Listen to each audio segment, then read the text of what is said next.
My name is Jordan Geske, and you're watching the IMG Podcast. Today, for our first episode, our inaugural guest is John Thompson, the president and co-founder of Saga Wisdom.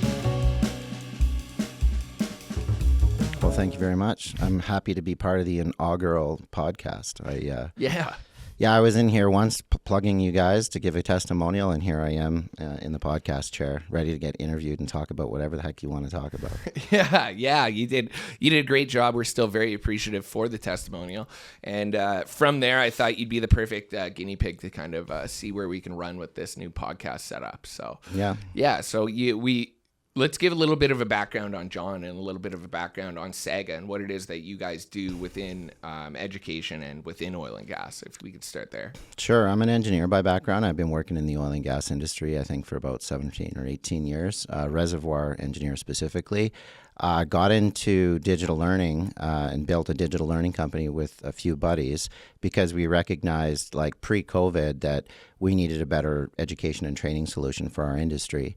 I'm a teacher myself. I was teaching a science called rate transient analysis, which is one of the tools that reservoir engineers use in oil and gas companies. And so I'd run around the country and a little internationally, like teaching workflows and software, essentially selling software, right, through giving instructions and workflows. And I started realizing there's all these pain points with being a teacher, and you're trying to teach with people with different backgrounds and experience levels and bringing them all up to the same playing field. It's a really challenging problem because you've got the experts that are getting bored, and you've got the slower people that are getting, left behind. And so we were like, how are we going to make a better solution? So we thought a digital product could actually really address that, so we could efficiently meet the needs of everybody without wasting anybody's time. And so we were inspired by a couple companies, one being Masterclass. We're like, oh my God, this is amazing. Mm-hmm. It's the best in the world for what they do, but it was more the fine arts, right? Mm-hmm. Like learn how to be a director from Ron Howard or how to act from Sam Jackson. And we're like, well, what if we could do that for oil and gas? And so we're pretty pumped about that. And the other company that really got us was Netflix. And we're like, okay, well, why should we sell a single course to a single person and always have procurement in the way or a credit card or management approval? And we're like, why don't we just give the whole darn thing to everybody in the organization? And then we'll just track the analytics, and then we'll show their manager how they're adopting this new solution. And then that'll set us up really well for the renewal because this is a B2B sort of enterprise annual subscription deal. Yeah. So we're like a streaming service, and we're having a lot of success, especially in the last couple of years. So sometimes it takes a while, as you probably appreciate, that like you don't just hit the ground running and everybody loves what you're doing. It takes years to sort of make people feel comfortable that you're going to stick around, that you're doing the right thing. And we've been doing this now for about 6 years, and I'd say the last couple, it's really starting to burn a fire. And it's not difficult going into the boardroom now, trying to bring people into this contemporary solution, this idea. And we're not doing it alone. There's a whole movement in education, which I guess hopefully we get a chance to talk about. I think about people like Jordan Peterson, the Peterson Academy, who's trying to just dismantle traditional universities and academic institutions. They tried to dismantle him as well. So. Yeah, right. They tried to take him out, and they only made him stronger. So exactly. Getting the best professors from the top leading universities and providing that education. I think it's now like $400 for like an unrivaled program. Yeah, it's like that's the future, and so. I don't know. I'm excited to have a small piece in part of that movement. And we're very focused just on the energy industry. But, and there's challenges along the way when you're trying to displace the incumbent, not just the incumbent service companies that are providing training, but like this incumbent philosophy or paradigm of how people like feel that they need to get educated. And that's a challenge, but it's one we we're happy to take on head on. And there's enough people who get what we're doing to like keep the ship going. And like I said, it gets easier and easier, not harder and harder. So you're catching us and me at a good time because it hasn't always been that easy. Yeah. And we've had some blood and scars, and I've got some battle stories for you to get to this point, but right now it's good. So no, that's awesome. Well, let's wheel that back a little bit. So you were teaching And that's kind of what pulled you towards this. So you were more like teaching for corporations, like freelance, traveling around, going to different businesses and doing courses for them, trying to keep their staff kind of like continuing education, or? Yeah, well, it wasn't education for the sake of education. It was more like consulting. So you've got oil and gas engineers, and they've got access to large amounts of data, right?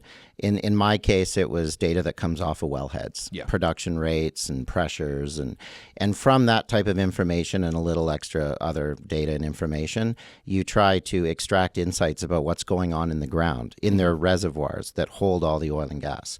And so what we would do, they call it reservoir characterization. Okay. And so what I would do is I'd have software tools. We'd grab that data, we'd load it in, we'd initialize these, we call them oil and gas wells, right? Like the examples, the field cases, and I would start to analyze the data. The A in rate transient analysis is analysis. So it's really just a bunch of plots, XY plots, drawing straight lines through data points and calculating bulk performance parameters. So one of the things that people are often interested in when you're analyzing data is like how much oil and gas is going to come out of the ground in the next 30 years. Yeah. You hear the term reserves, like what is the ultimate amount of oil and gas that's going to come out of here? Our tools solve that problem and other problems. So they wanted to know those answers. So I would run around grabbing the software that they're subscribing to, that they've got access to, and I'd teach them how to use it. And it's like, this is how you analyze the data. This is how you know what's in the ground. Yeah. We do reservoir descriptions, what the fractures look like on these fractured wells. You hear about shales and how they get hydraulically fractured. Well, our tools would tell you the descriptions roughly of what those might look like, and then how to land your next wells, how to, optimize your drilling inventory of where you're going to land all your wells and how you're going to, flow them back. And so that's what I did for a living. It was just teaching people. And so they wanted to know the answers, and I'm teaching them software, and I did it for years and years. And it was super great because I built a huge community of customers, relationships with key accounts, that when we created a digital learning product, I had all these people, on a Rolodex. Yeah. So it's like, hey, I'm going to build the thing. Are you going to buy it? So it was huge. I could give the recipe of how to build a digital learning company to somebody else, and they can't do it because they didn't know all the people. It takes years and years and years. There's so many ingredients to bake the cake. Yeah. And one of them was the community and the relationships. And there's a lot of other things too that go with it, but that was clutch. And so when we kicked out our first product, it was just rate transient analysis as a course with an MVP product, like just a basic tech, right? Tech that we built ourselves. We're not powered by somebody else. And it was basic. It was 2019. We had one product and we had 5 customers out of the gate. And then COVID hit. Then everything kind of got dismantled. There was no revenue for anybody. Oh, really? There was a total lockdown on vendors and like giving money to people. Yeah. And so that was the bloody years, and that was tough. Yeah, it's the great filter. It's like, what's going to happen with you during COVID? You're either going to stay where you are, you're going to get worse, or you're going to break through, right? Yeah. And that's what it really tested people. We had to debt finance to get through. So our first year we were profitable because we didn't quit our day job. We sort of built it on the side. And then very quickly thereafter, the industry went upside down. Oil was trading at minus $37 a barrel of oil. Like it was really, really rough because COVID, the peak of it was like 2020, 2021. It was still a thing. And so we borrowed money from BDC. We took out a huge loan, and we didn't know what was going to happen, but we got through the other side. And during that time, we were busy making content because all these smart experts had nothing to do. Yeah. So it was an opportunity. It's funny. So when we started my first company, Innovate Media Canada, we actually started it just before COVID as well. Okay. We were an art sales company, local art sales. Okay. This is hilarious. So we were finding local artists and musicians, and we were holding art galleries at coffee shops to sell local art, to compete with Etsy, to bring a live format to something that's online, which we'll get into a little bit more as well.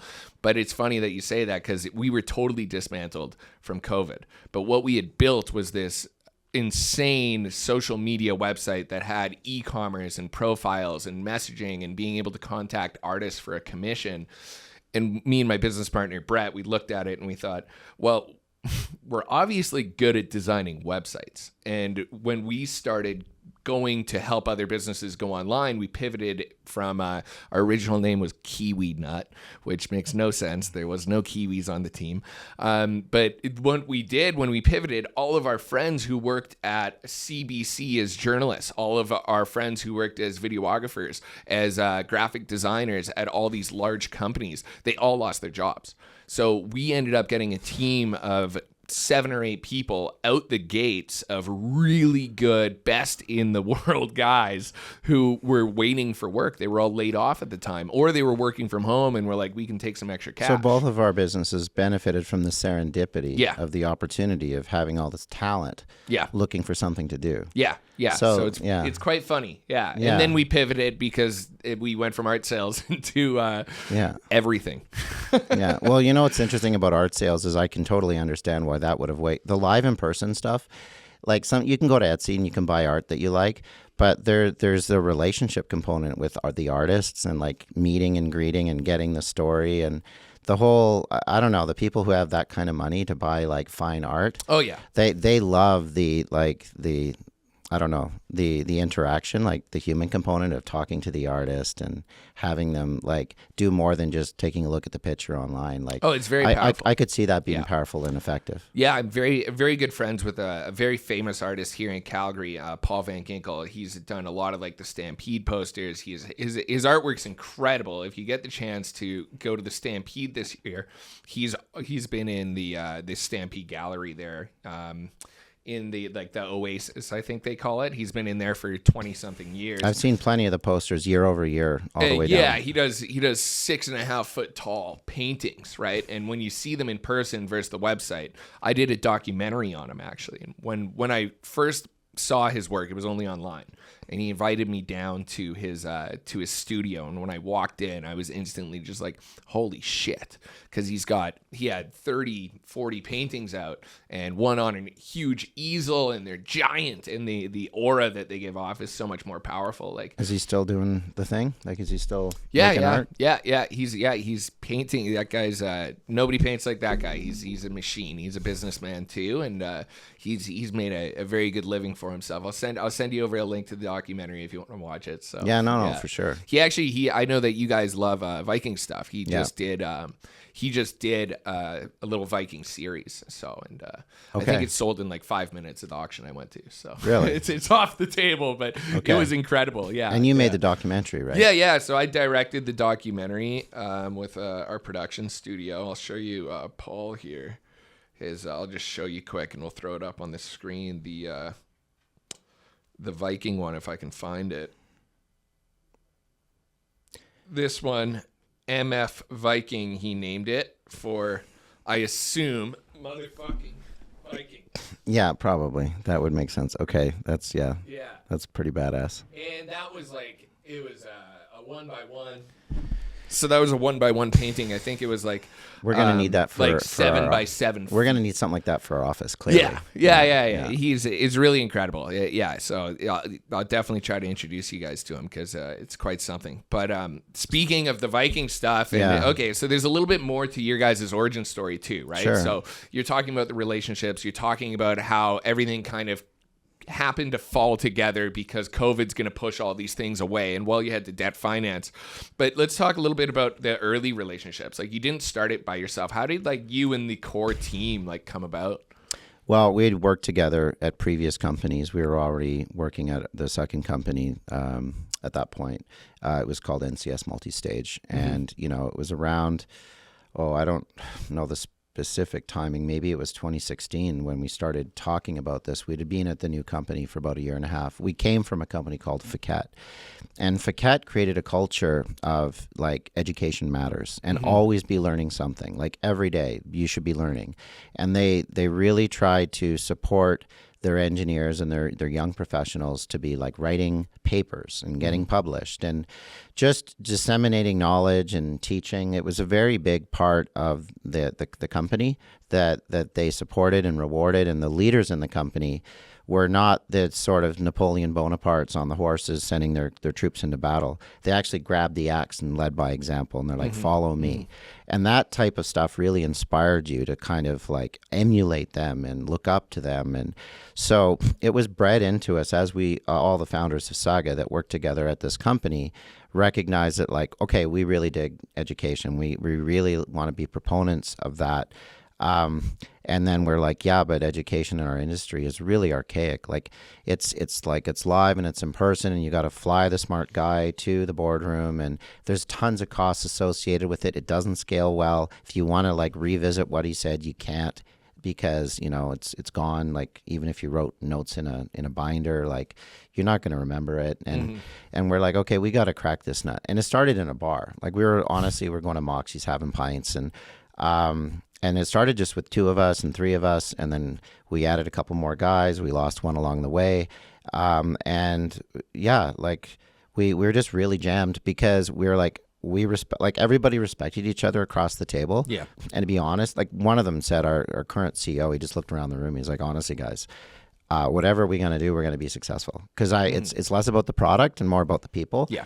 And I'm convinced that if we just put our brains together, we're going to do something really cool. So we didn't even have a exact crystal clear idea of what we're going to create and commercialize.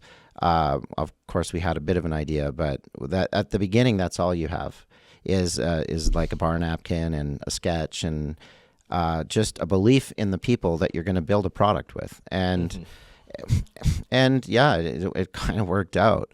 And yeah, there's some stories to get there, which is why I'm smiling. But it's but yeah, like here we are. So yeah. No, it's always a long road. I think most of the people that I talk to these days that have successful companies, they're like, well, it actually started on a bar napkin, which is right out of Hollywood. So it's hilarious, but it is a true thing because it's people that get along that are going to go the long haul. Right. It's also such a creative place, a creative space. Like people, like it's a cliche, right? Yeah. Oh, you built it in a bar on a bar napkin. What a cliche. But the truth is that's where the creative juices flow. That's where you're relaxed. That's where you're laughing. That's where you've got some downtime to think. I mean, when you're working, I've seen you work, like you go a mile a minute. You're working on 12 things simultaneously. I bet you need to break away from that, whether you're running or listening to music or whatever you do or going to a bar. That's where the real innovation comes in, like for me. And yeah, so it's a cliche for a reason. Cliches are cliches for a reason. And it's because we kept meeting in a bar. And then we met on another bar that became our sort of, every time we go here, that we're talking about the business. And we called it Mos Eisley because we're Star Wars fans. Yeah. So we had like, this code word for it. But it was, I don't know. I look back on those memories really fondly. It took about a year of kicking around ideas in a bar before it really started to come into, now we're incorporating and we've got the legal going and we're building an MVP product. And that I mean, it was a bit of a slow roll to start. Yeah. But you know how it is. Like once you start rolling, it's less proactive and very reactive. Yeah. And being reactive is easy. Yeah. It's just you wake up, you get 100%. Hit with a million things. So, and that's what just naturally, organically happens when you build business, right? Yeah. At first, it's a big push or pull, and then it just hits you, and all you have to do is react. Yeah. It's easier. How do you kind of I guess we can bring this a little bit back to how our online art store, we had in-person art galleries, but like with online education, like the importance of camaraderie, do you think that's going to be lost through people who, like, as it evolves, is it going to replace university? And if it does, is there a loss of camaraderie, of that relationship building? And like you guys battle it with an event that, sorry if I butcher it, Sokvabecker, and you do that annually, or? Yeah, we do it annually, and nobody can say the word right, not even us. So it's an Old Norse name. Even Norwegian can't probably say it properly. It's like, we call it like Sukvabekker. It's got like the umlaut over the O, and I can't say it. But it's the Hall of Saga, and you're like, what does that mean? And it means treasure bank in Old Norse. And so that's our event where we have a 2-day technical program that sort of resembles a tech program that the Society of Petroleum Engineers might host, and then a 1-day networking, community building, lots of networking, social events. Because you're right, like you can't just do something completely digital unimodally. Like that's not giving you the full spectrum of experience. Like you might get some lessons in education, but that's not the full picture. So universities, of course, create that, right? I mean, so yeah, if you were going to do a digital program, it needs to be supplemented or should be supplemented optimally to like have something designed to have social interactions. You need live events. You need engagement, especially the new generation. Like I look at people in restaurants, honestly, and they're like in their 20s and they're all in front of each other, whether it's girls or guys, and they're just like on their phones. Yeah. They're not even like connecting eye to eye. And not conversing even. They're not conversing. They're actually like without the skills to do it. Yeah. And they don't know how. And if everybody did a full movement to digital learning, they're going to get worse, not better. Yeah. And now they're accustomed to being completely, embedded in their devices. Yeah. So if there is a generation that's totally going to get being immersed in digital, it'll be them. But I'm honestly picturing, this is ridiculous, but like if you go like 10 or 20 years from now, I think it's going to be avatars. I think it's going to be the metaverse. I think people are going to be going to online, like immersive virtual experiences for education. We're already doing some of this using our MetaQuests or the Oculus, and it's a little janky, but it's pretty cool. And after a while, what ends up happening, if I'm talking to you and it's avatars and not us, I forget. Yeah. After about 5 minutes. I have one as well. I've done some workshops on it, some conventions. I've gone to a concert in it. Right. I've watched a movie in it with my buddy. Yeah, exactly. And it's again a little janky, and it's but like it only getting better. It has some sense of connection. It does. And it'll evolve. It'll evolve a lot. Like they have haptic suits that this year there was a lot of haptic stuff coming out. Yeah. Like stuff you can put on where you can feel actual touch and warmth, right? Okay. Yeah. Sony just patented scent from video games, so they're working on something. Yeah. You know what I mean? So it is a long road. It's just interesting to see it, and I think right now there's like a pivotal moment within the next 5 years of we have these iPad kids that when I see all the people that are in the workforce right now, they're changing from iPad kids to like ChatGPT kids. Like it's hard to get some employees to even write an email.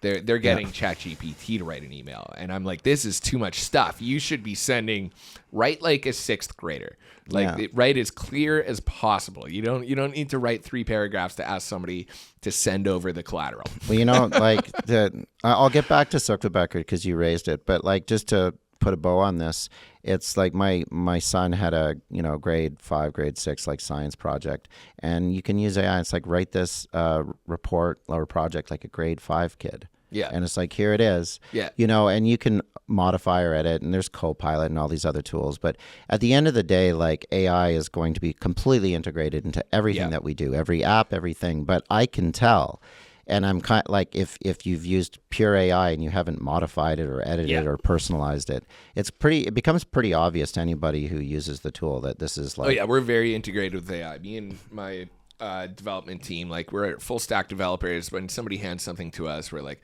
this is AI or this isn't AI. There's a human authenticity to something, right? Like you can feel the mannerisms still, right? Yeah.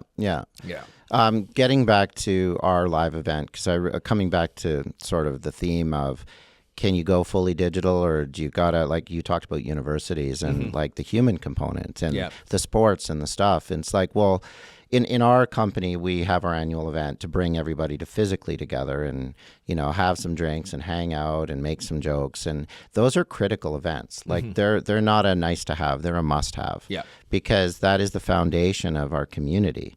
And you know what it becomes? It feels like a family reunion or a wedding, or like these are really important events for all of us, especially as you get older, when you've got, life and kids and you're disconnected. Like you need those opportunities to reconnect with the people that you built your careers with. You're really excited to see them again. And maybe in your 20s, you go to these things and you go and you're kind of nervous and you try to learn something and make some business card transactions. But when you get older, it's like you're so jammed, you're so excited to see your buddies. Yeah. Yeah, and 100%. it's your family. Yeah. And so we get that, and I want to have full autonomy. I want full control over how I want to orchestrate those events. Yeah. I don't want to rely on another events company. I don't want to go to another event, which I will go to, somebody else's thing. Yeah. But my things are like I get to control all the events. I can really personalize and tailor it to the people that are our buddies and our followers. So I look forward to that. We're going to do Montreal, Quebec this year, first time on Canadian soil in mid-September. And I'm busy making the tech program for that. But and on the university front, I mean, these are hotels. That's what they are. That's how they make their revenue. And they are going to get damaged. They're going to get rocked. I do believe it. Because right now, a lot of their revenue is now coming from immigrants. It's not from local. It's not from the locals. And there's enough immigration to keep their dorm rooms open. But I'm interested in how this evolves. Because the costs are so high. And it's not so much the tuition and the courses as it is the hotels. It's the dorms. It's the whole thing. It's a lot. And there's a lot of damage being done in a lot of different ways, and there's a lot going on just in the economy right now. Like Canada just lost 33,000 jobs. 15,000 of those were just in Alberta. Okay. Right? Just since I think it was since February. We can check, but it's all just due to manufacturing just shutting down. Right? They're just laying people off in manufacturing due to the tariffs. But then on top of that, they're being challenged by people like Jordan Peterson and like yourself to have to actually provide this quality content without costing someone $80,000, right? So and I think Harvard, they're saying they're going to say anybody under $200K in family income, they don't have to pay tuition anymore. I was reading. I don't know I don't know how far that'll go. I don't know how long it'll last. They're going to have to modify. Yeah, they're going to have to change it if they want to have sustainability. Yeah, they have like $52 billion in the bank, so I think they're sustained.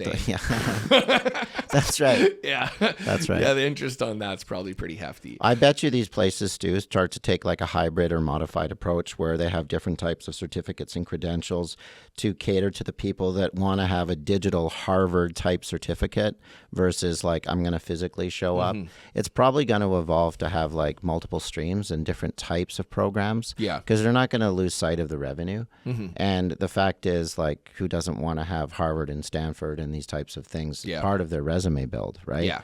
So there is something to that. How do you increase the credibility of something like Saga Wisdom, or even how does somebody like Jordan Peterson do it to get to that level? You know what I mean? Like, what steps need to happen in society from now till when the universities are going to be acting the same as the online courses, right? Because, well, it's when the people who pay the bills, the people that want to pay for the tuition and enroll, start to like consider that these other streams have like a better offering. And better isn't just cheaper. It's like, look, taking Peterson, for example, he has poached like the top professors in psychology and et cetera to come up with like beyond masterclass. Like no university in better ever production, better teachers, better everything. Courses. Oh, it's unreal. It's delivered immaculately, and but it's also here's the importance of production in something like that, because I don't know if you've watched any of them, but they're very highly produced. They have amazing graphics, the quotes popping up above, and the full white void. The production makes you feel. And when you feel, it can resonate. So these courses stick with you more. And you know what? It's not just, and I've seen all the backgrounds, and I get it on my Instagram. And of course, you can tell I'm a fan and a follower. And I've seen him at the Jubilee and all the things. Same, And I've read his books and all the things. But he himself is what's engaging. One of the secrets to making a product like that successful is the dynamic, charismatic, highly engaging personality. And you can't just grab a really brilliant professor from a university who knows everything but doesn't have that edutaining quality. That can't bring you in. Peterson can bring you in. Well, maybe not everybody, but a lot, clearly. And he knows his target. He knows, but if he, and I think it's Michaela's, I think it's his daughter's program where she's involved, but like they're going out and they're grabbing the people that aren't just like really good at teaching or really good at being a subject matter expert, but they know how to tell a story. And that is the secret to digital environments, because if you don't keep my engagement, I've clicked off. Yep, 100%. I'll leave you in a minute if you don't keep my attention. So in a live classroom, I'm not leaving. Like I've paid, I'm in a classroom. If you're a little boring, like most of my professors, I'm going to stay. I will not lie. I try to watch TV sometimes, and if I don't put my phone on the other side of the room, like if there's one lull in this show, I'm like, boom, and then it's a half hour. I'm like, what the hell? I'm trying to watch this show. I got to restart it. Now I've watched it 3 times. Okay, so I'm the same. And I don't know if that's just like... It's got to capture you. And there's so much going on, right? And it could be a work email that pops up on my phone, and I'm like, okay, I have to answer that. Yeah. It's not that I'm just opening Instagram, but then you're on your phone and something else pops up, and you then go down the rabbit trail. Yeah. Have you ever stopped and thought about that? Like when I'll get lost on Instagram and I can actually conscientiously realize what's happening. And I'm like, why am I still sitting on this couch? Yeah. It's like this dopamine hit or whatever it is that I'm getting. I can't stop, but I'm aware of it. I think a lot of people are unconscious you're totally to it. aware. Oh, yeah. It might be. Yeah, 100%. My productivity is going to hell. I haven't downloaded TikTok. Because I see my friends, I'll hang out with friends who have TikTok. Yeah. And they'll sit there for an hour in front of people scrolling TikTok. So and I'm like, that's in front of people. No, right? this is what I said earlier about like sitting at a restaurant and everybody's on their phones. Yeah, because there's so much stimulus, so much engagement that it's trying to give you, right? It's more than our brains can handle. Oh, yeah. Way more than we're built to. Yeah. But we're not built for it. Yeah. And I don't know, have you ever left those... sessions like on your phone? How do you feel afterwards? Oh yeah. You're drained. Yeah, you're drained. You're looking for more stim. Yeah. I go for a walk with my son because it's good for him, and I come back, I'm like, that was amazing for me. Yeah. It's like let's get the devices away. Yeah. Well, right now, I live downtown, and I live right basically a block from the river, so like I try to do that once a day at least. Okay. And no, it's gorgeous. Like, and that's the most refreshing moment, right? And I try to leave whatever I can at home. Sadly, I'm running 4 businesses, so I got to bring my phone, but at least I can put it on silent, or I can mute Instagram, right? Yeah. So do our best for that. You're running on way too many things to like be lost in those types of tools. Platforms. Oh, and if I don't mute Instagram, because we have 8.5 million views a month, so the amount of notifications, that's the most dopamine you'll ever get. Yeah. Well, it's a necessary. I don't want to say evil, but it's like. It's part, like I've got to be on LinkedIn, for example. Yeah. I mean, it's like such a critical platform for my company.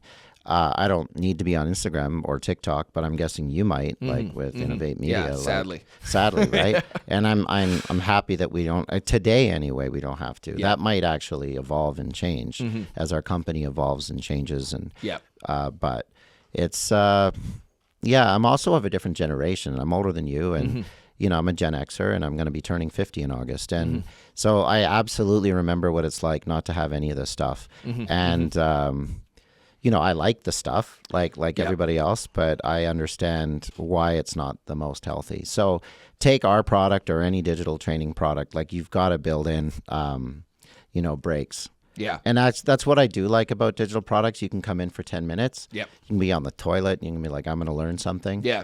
And in the old days, you just sit on the toilet looking at the, wallpaper. Reading the back of the toothpaste. So I like being efficient. Yeah, exactly. I like being efficient. I think it's amazing. Yeah. But at what point do you disengage and does your brain come off the stimulus? Yeah.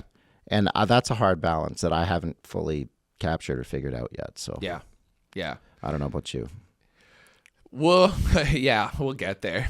Yeah. No, it's I think luckily now, with running What's Good, we hired a few people there now. So hopefully I don't have to deal with as much of it. But when you're running a program like that, it's like you have to be on it all the time. So you're always getting the stimulus. And I find myself liking it more. I know, right? Because it like this good. Dopamine addiction, right? Yeah. So it's like as we dive more and more into it, it's like, okay, I need to distance myself from that part of the business and go back to the development and strategy. And I miss web design. I don't get to do as much web design these days. So if you and I were on the ADHD score chart, how high do you think we would rank? Oh, yeah. Through the roof. They don't have a score yet. Yeah. The amount of stimulus I can take in any given moment. My business partner says I have 3 conversations with him at once, and he's just like, I'm trying to put pieces together when you're talking. It's so funny. I've met so many entrepreneurs and people that are driven to create, And the most creative driven personalities are usually high on the spectrum for ADHD. Oh, yeah. And myself as well. Like I've informally taken the scores and I'm like 5 out of 5, 5 out of 5, 5 out of 5. And Yep. I'm like, fine, but like these are the people who get stuff done. Yeah. And yes, it's hard sometimes to organize thoughts, but it's like you've got all this relentless, never-ending amounts of energy. Well, talking about ADHD and education, like how was it for you, a different generation, a generation before me, growing up with ADHD? Was it really prevalent when you were I can a kid, tell you, or? I didn't realize I had it Yeah. until my wife, now ex-wife, sort of told me, he's like, you do realize this is you, right? And I'm like, no. But Yeah. like very quickly thereafter, I was like, yeah, no, 100%. Yeah. Because yeah. my son has it along with autism, and Yeah. and then I started researching it for him, Yeah. and then I recognized I have all these traits, Yeah. and then I started to think about it, and it's so intuitive Mm-hmm. now. Like I can't believe I didn't consider that. Yeah. But like I couldn't finish exams at Queen's when I was doing my undergrad, and I started. But I thought I was intelligent enough. It was just my mind. It was hard to focus in. hard to focus Yeah, and things harness. weren't built for I had to ADHD. keep I had at to keep all. no, they yeah. So I didn't, to answer your question, I didn't know, and neurodiversity wasn't an expression in the 70s and 80s at all, yeah. like at all. Yeah. And honestly, I think a combination of things. You could say, oh, they're diagnosing it now. I'm like, forget that. Like there's something in the water, literally. Like Yeah, 100%. something has happened environmentally.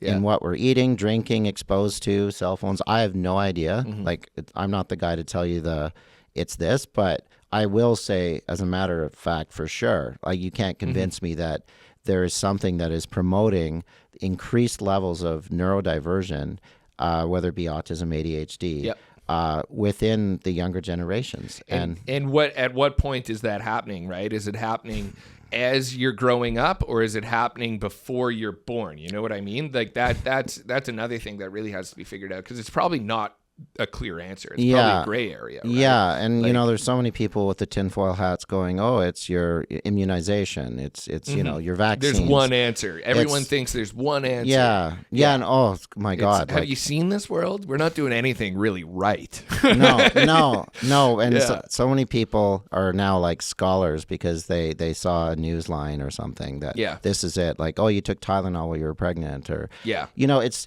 I don't want to like. I'm glad that people are trying to like figure it out, but a lot of armchair quarterback, doctor types out there that think they figured it out. Everyone's a doctor these days. Yeah, I will say that there's problems though. 100%. Yeah, and I feel that's for sure. And like it is getting bigger and bigger and bigger. More and more people, like there's so many. At least there's awareness of it though, right? Yeah. At least hopefully that awareness goes in the right direction.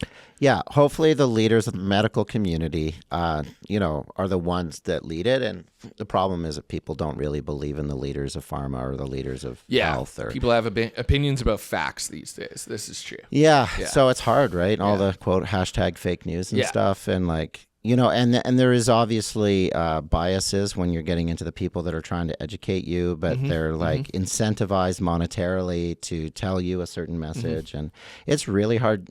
Trust is probably, we don't have a whole lot of it. And I guess I know why. But it's frustrating because like, who do you turn to? Like, there's so much division even in like the medical community.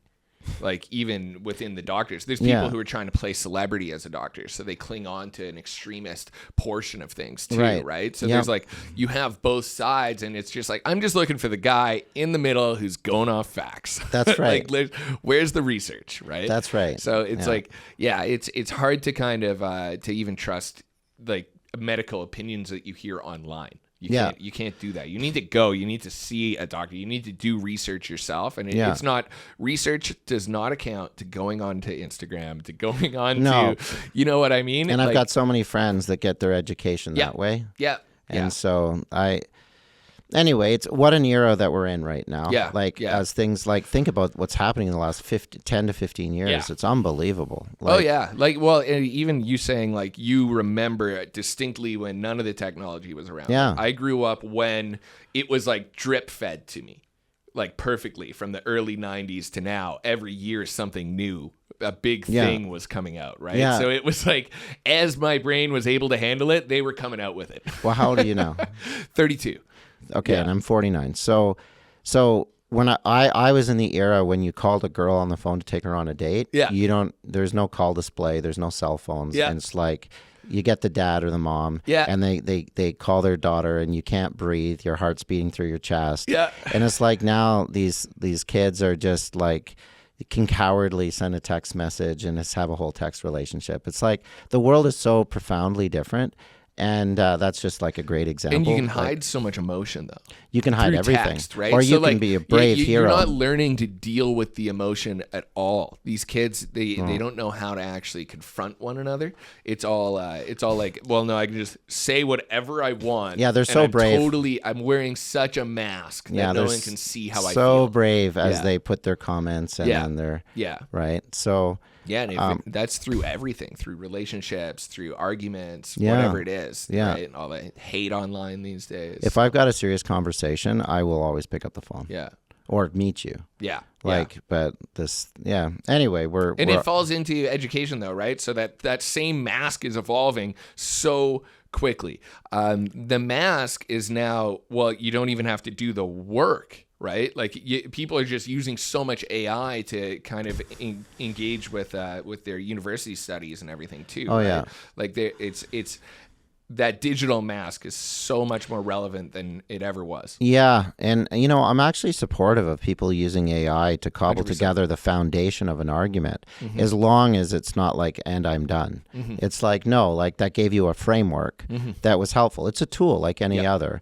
And, I'm not against using it to like sort of build some, again, foundational arguments and as starting blocks. But if like there's tons of lazy kids that'll be like, here it is. And my guess is that professors now, I assume the academic institutions are investing large amounts of money to recognize this is AI and this is like plagiarism or fraudulent. It's not your thoughts. It's not your ideas. I don't know how they're going to handle that. Because the technology is moving faster than the universities probably can keep up with. So we're 100%. we're in a like a transitory or transition type era. So with your guys' type of education, you're probably dealing with generally larger, more diverse age groups. Oh yeah, for sure. So what do you see with online education between the younger age groups that you deal with and the older and the engagement? Is there a clear path to who's able to consume this easier? Is there anything you guys do or that you're thinking about to help one group over the other be able to get to the same level? Okay, to answer that, we need to evolve our platform to have our profiles include more information like ages so we can study the demographics and study the impact. Currently, our platform doesn't do that. And if it did, it would be voluntary, like volunteer your age if you want and your job titles. And I expect that our platform in the near future will accommodate that so people can, fill out their profiles fully so we can answer that question. Having said that, without the data, I look at a lot of the names, I add them all on LinkedIn, I can see how old they are, and then I can see who the top users in our platform are. And then I can just, again, informally say, are those younger engineers or geologists? Are they older? And I would say that our in general, I'm generalizing, that the adoption of our digital training solution is generally lends itself more to people in their 20s and 30s than it does to people in their 40s and 50s. But that's not just because younger people like digital training more. It's because the people that are 40s and 50s are managers, directors, vice presidents. They don't have any time. They've got families. So and they might already have gone through multiple different series of that course where they might be like, well, I've already learned the basis and the foundation of it 3 times and everything else I've learned on the job. Exactly. Yeah. And what's really interesting is I go to like human resources reps will tell me that, this is how the younger generations learn versus the older. I'm like, you're missing some pretty key criteria, which is these older people might learn the exact same way as the youngers, but their life situation, their circumstance, the kids, their jobs, their schedules don't allow them to learn Like, you know, in the, like, when I was a kid, I had all the time in the world, 5-day workshop, bring it on. My boss will send me. You know, he wants to see me develop so I can contribute more to the company. I have all this time because I'm unimportant. But then you become more critical to the company, and you can't learn the same way. And I think that I've seen that is like lost within myself. I've hired out most of my roles now. Okay. Like it just growing as myself. Like I was the full stack developer, designer, and graphic guy, and and directing documentaries and TV commercials. And now it's like, okay, well now I got a project manager to manage all those things, and I got a guy for each one. And it's like I do miss it, and I was always learning. I learned everything online. So back to even when I asked, like, do you think we're losing any camaraderie by losing university? I don't think that I lost any big camaraderie. I might have missed a few good parties, but I'm sure I found some that were just as crazy. Yeah. You know what? Like, it's really hard to say because it's nuanced. There's minutia. There's things to an experience on campus that you can't fully understand what you're getting or not getting. Right? 100%. It is, and you're probably getting it somewhere in the world. If you're not getting it from hopefully the general population, I think maybe not as much in the younger kids these days, is not getting the same camaraderie. And you have so much extroversion and energy, Jordan, that it won't affect you. But I know more introverted, less more reclusive individuals, and the universities actually will get them out of their shell. You don't need it, but I wouldn't generalize, because I see a lot of people where the universities like help make people feel more socially comfortable. And if you don't give them that environment, they will never develop those skills.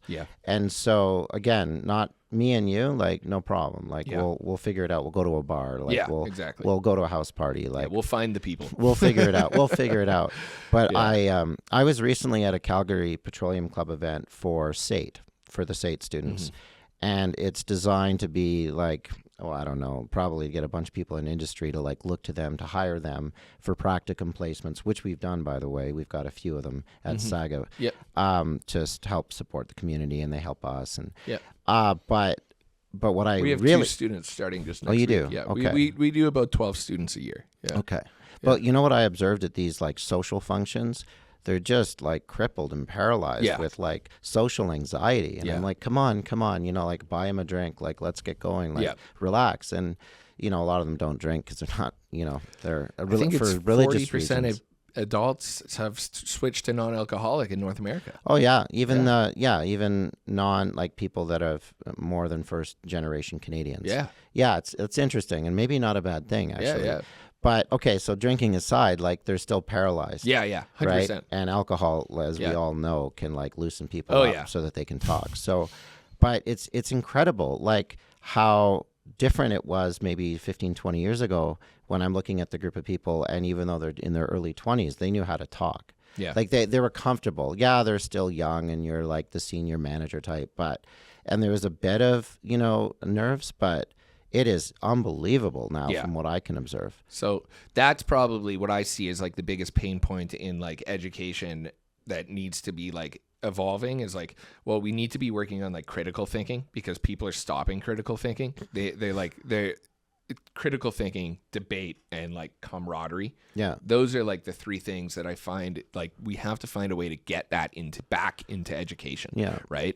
And that's like almost a non-negotiable going forward, unless we're going to just give everybody an AI companion. Right. When you're 5, you get your AI chip, they put it in your head, and that's your friend. Right. Well, you know what's really scary about AI is that most of it follows the Silicon Valley woke, moral, leftist way of looking at problems. So if you ask AI about like the oil and gas industry, and you know, like, what's a sustainable future, like oil and gas isn't even considered probably part of the mix. Like when I started doing some prompt engineering, like throwing in some things, like its attitude towards the industry that keeps everything functioning and provides low-cost energy so that everybody can have a high standard of life and human flourishing and the rest of it, that's not what the AI answers will generate. So my biggest fear of AI is on the theme that you were capturing, which is a way of not being able to candidly express your ideas without punishment. Yeah, like exactly. This idea, like you must think of the problem like this, otherwise you will be kicked out of school, you'll go to prison, you will. Universities even used to be a place for debate where you would go and you would have conflicting ideologies. But now you look at universities, and if your ideology is conflicting, that's a problem. UBCO just banned the Conservative Party from their campus. The Liberal Party is still allowed there. The Conservative Party has been Isn't that banned. Scary? This is the problem right now, is that it's like, okay, everyone's going to go to an extreme because they're pushed there and they don't have a place where they can safely debate. Because I'll tell you, I sit down with some people and I'm like politically conservative, very, right? But I'm a liberal person socially. But I'll debate with people about why like these conservative values matter, and they'll think I'm attacking them. Like, no, this is healthy. This is a healthy debate. You should finish this with me because maybe I'll learn something, or you'll learn something, or maybe we'll both learn something. Yeah.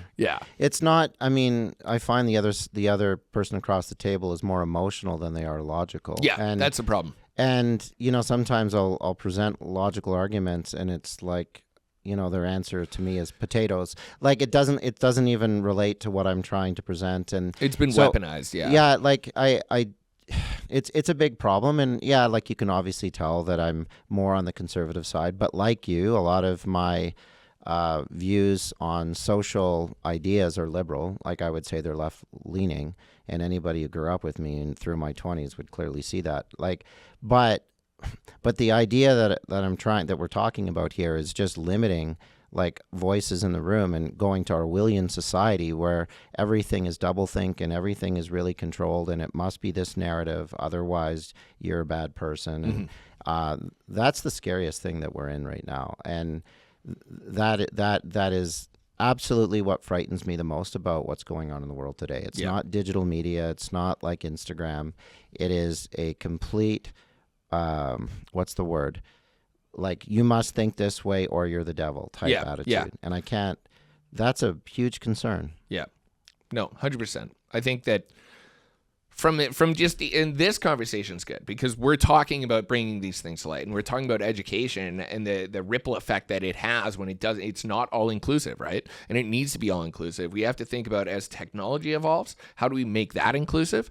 And then as technology takes over, how do we keep education, culture, and interaction with camaraderie? Those things all have to work together. Yeah, and how do you not punish people for expressing a viewpoint that might not be your own? There has to be education on all angles. There can't be punishment for ideology. Actually, there could be a course all around that. Like I mean, it's really the promotion of free thinking. Yeah, critical thinking. Yeah. And there's no room for like hate speech, but what's called hate speech in this day and age is usually something that I just don't agree with. Tie your shoes wrong. Right. So, so this will be, how do you accomplish that? Actually, I think that, as you mentioned, like traditional universities are going so, you mentioned it, like they're not letting PCs on campus or what have you. I guess what I'm thinking is, in a digital environment, it's more open. You were saying, how are people going to have free thinking? YouTube is one of the platforms that people are using. And so in a digital environment, I think it lends itself more to creative, critical thinking, as you mentioned, and more more freedom. Because if I go to a classroom, like in the university, and I stand up and I say something that the professor or the community doesn't agree with, I'm going to get attacked. Yeah. I'm not going to get attacked at home while I'm doing it digitally. Yeah. So I think in that sense, I can sort of express myself. Yeah. We also, we got to just somehow bring that into in-person situations as well. Yeah. And we need less divisive role models. Role models seem to be on the extreme sides of everything. You know what it is? I think it is. No, but it is this way on purpose. Yeah. Because it's an emotional reaction, and then so you find the figure that pulls you more in the direction that you're looking to go, and those are usually people on far sides of a spectrum. Yeah. Yep. Right? Yeah, exactly. Not the moderates. Yeah. The moderates don't really move you any which way. Yeah. So I think what it is something speaks in your heart, and you're like, I want to move towards this what's the word, leader, or like But it could be the lack of the fact that we don't educate people on that, right? There's no education based around, okay, like here's the right, here's the left. We're going to teach you the good and the bad of all of this and show you what they've done that's good and show you what they've done that's good. But here's everything they all lie about every time. And where's the education behind teaching the truth about what is on both sides? And you know what's so difficult about that is that there's a bias no matter there's a bias no matter. Well, somebody's funding something and somebody's in control of something. There's always a bias. There could be an emotional bias, even the if there's person not teaching, the person writing the curriculum. So the only way to do it would truly be statistically, like would be to sample all of it. 100%. Right? That's what I always say. I run off statistics. 100%. That's the best way to run off of anything. Yeah. Well, and we run an analytics company, so there's a reason we do that. So. Yeah. But no, that's great. Other than that, I think we're running at about an hour here. And we hit I have AI glasses on right now. There's actually floating words in my screen. So. Oh, you do? Are those the Apple ones? Or? No, these are even G1s. So I'm just going through all of my notes as we fly. But I guess it's How do those work? Are you happy with them? Yeah, they're great. Yeah, I'll let you try them out. Yeah, sure. They're awesome. Here. If you put these on and you just you look about 10 degrees up, like not much, just a bit, it's like a little with your head. Yeah, it's a little teleprompter. Oh yeah, it's like being in my car driving. Yeah, it's a heads-up display. Sort of so it has Chat GPT. It has a few. Well, it's not just chat. It has Bard and chat and all those things. It has a calendar. My text messages come through, so I don't have to pull my phone out all the time. I've silenced all my social medias on it. So how do you? It comes in and out of focus. If you stay looking up, it stays up. Once you look down, it goes away. I can't bring it back. Oh, there. Yeah, you got to look up with your chin. Interesting. Yeah. Because it kind of cuts off at the bottom. Oh, it's probably you can adjust it to like your own personal eye line and everything. So. Oh, I see. Oh, now I see the whole thing. Yeah. Oh, very cool. Yeah. I kind of dig these things because I couldn't tell. Well, so for public speaking, for instance, you have a teleprompter built in.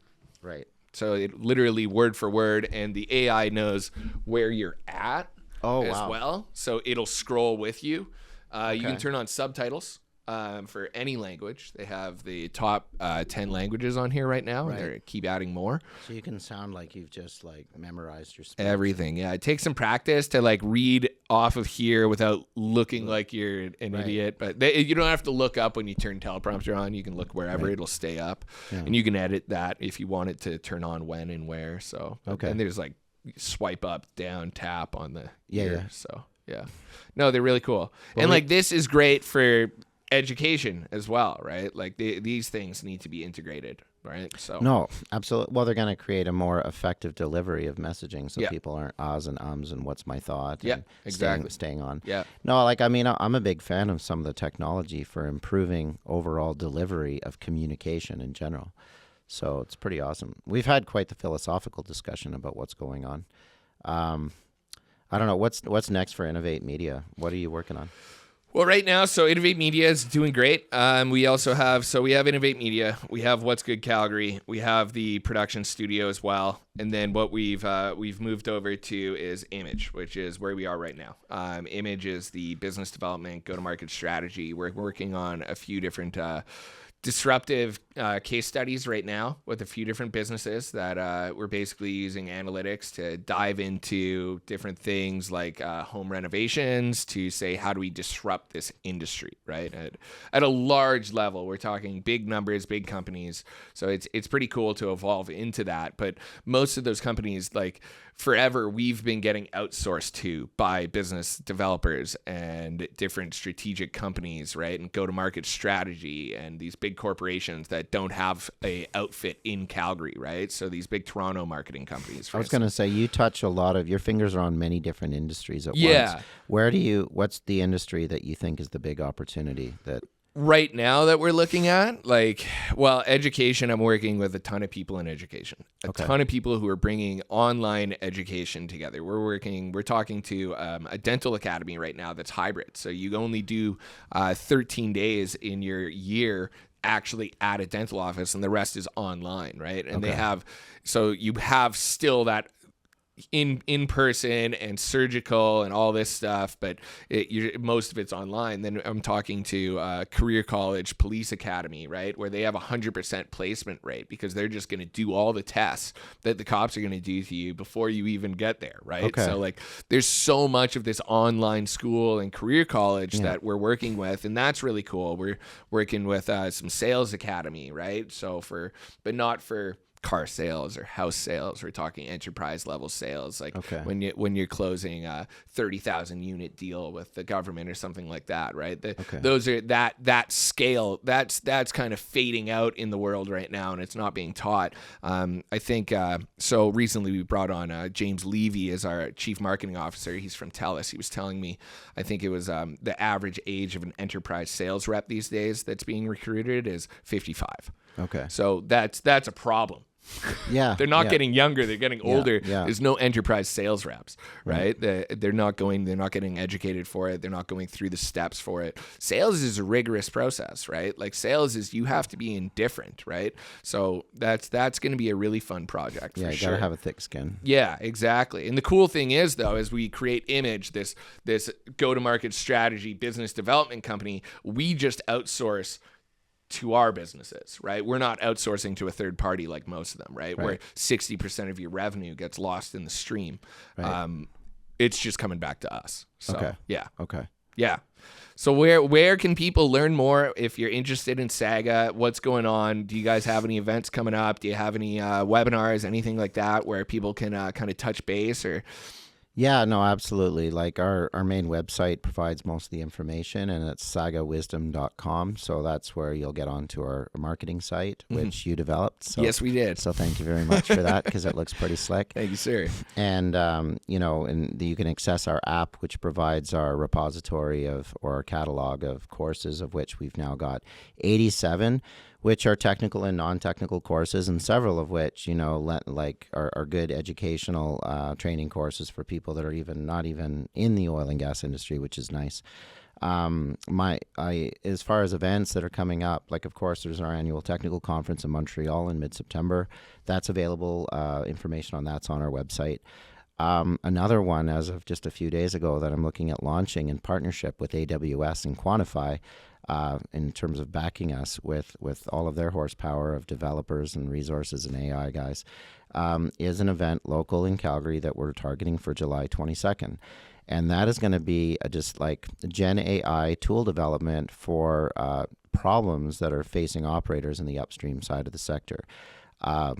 Like Inveris has their Evolve conference in Houston next week, which is focused on similar themes. And I think that this is going to be the gold rush, for, Gen AI tool development for whatever industry. Now, I want to jump on that. I've got a buddy in Toronto who works for Quantify and AWS, and he's like, John, I've got like all the money in the world, and I've got a mandate from my boss's boss to like start getting large projects, like multi-million-dollar projects for development in the oil and gas industry. I've got the benefit and the privilege of having a lot of contacts, as we talked about, across the industry, and I'm also interested in Gen AI tool development for Saga and just beyond. So this is a really great timing of an opportunity. And so again, that'll be at the end of July ish. And that's the one that I'm excited about the most. I've got a model that I don't want to share on the podcast about how I think we can make this get off the ground and get a bunch of operators behind it. So that's the exciting thing for events. And of course, there's Stampede coming around, which you know all about. And so that's a great opportunity to bring some customers from out of town and lots of Stampede parties. I don't do the grounds anymore. It's just corporate parties. That's it. Yeah. So I'll be at yours then, right? Yeah. I wonder if we're having one this year. We should. We didn't. Oh, What's Good Calgary is having one. Hopefully not 100% closed yet, but Bottle Screw Bills will be hosting What's Good Calgary for a Stampede party. So we'll get you guys some invites. Okay. Awesome. Appreciate that. Yeah. Well, thanks for the opportunity to be in the podcast here Thanks today. for being my first guest. All right. Awesome. Okay, thanks. Okay, Okay, let's wrap. Thank you, sir.